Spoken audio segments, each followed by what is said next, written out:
Is there evidence that these beings were here prior and that they left, or they left us to figure things out until maybe we evolved to a level where they could contact us again? These are the skull of Tutankhamun and his brother. This is the bust of Nefertiti, all showing elongated heads. Typically, in ancient Egyptian tradition, the sun gods had very elongated head, and the semi-sun gods, which were the progenitor of the normal humans having babies with sun gods, would have not so elongated head. This is a skull that was found in South America, in temples in South America. This is enormous in proportion and cannot be the result of binding of the head. The reason why that is not possible is that when you bind the head of a child so that you deform the skull features, then this binding of the head deforms the skull features but does not increase the volume of the skull cavity. In this case, the volume of the skull cavity is almost twice the size of a normal human being. Now, if there was only one of these that were found, you would say, well, maybe it was an anomaly, maybe it was a deformity. Well, there's all sorts of things that makes it not so. For instance, the jaw bones, the feature on the cheeks bones are not Homo sapien. They're more of the Neanderthal and mix of various evolution in the evolution chain that we believe is linear in evolution of man, and they shouldn't be all combined in the same skull. The other problem is that there's not just one of these skulls that was found, but multiple skulls that were found like this in temples around South America and Mexico. This one is a little bit different, as you see. It's not as pointed.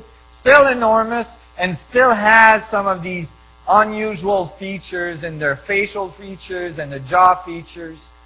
Others, found in Mexico, is these melon heads, where those actually have even a larger volume capacity inside the head, very large eye sockets, and a very strange structure of the skull. This is not the largest skull ever found. The largest volumic cavity of the skull occurred on this, was found with this skull.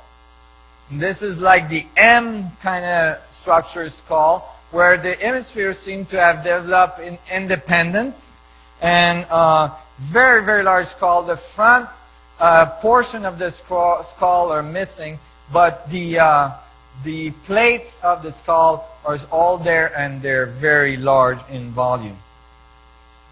So these are physical evidence you can touch of these beings having been around in ancient antiquity. You find them, stories about these beings, everywhere. You find them in Mayan tradition, Inca tradition. They both call them the sun gods. In the Egyptian tradition, in the Chinese tradition, calls them the sun gods as well. The Japanese tradition, pretty well all around the world. In the Mayan tradition as well, you find grids like so that have mathematical information on them that are thought to be calendars, very precise calendars about the changes in our solar systems, and interesting symbols that have these vortices that are interacting. And when you look at the math from these codes, you find that they match the 64 tetrahedron growth structure of space-time that we've been discussing all day.